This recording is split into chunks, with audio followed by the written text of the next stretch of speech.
coraggio a dire a quel pezzo di merda di Gentilini e di Gobbo? Nel futuro noi blocchiamo la città!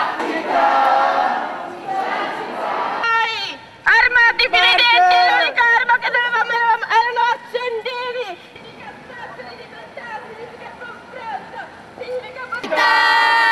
Se ci bloccano il futuro noi blocchiamo la gente come noi! La gente come noi! La gente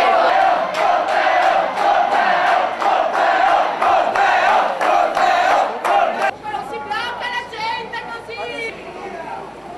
Paura non ne ha! Senza DL paura non ne ha! Senza DL paura non ne ha! Scatenare un casino. Stiamo andando a rivendicare i nostri diritti! I violenti non siamo noi! Hai detto.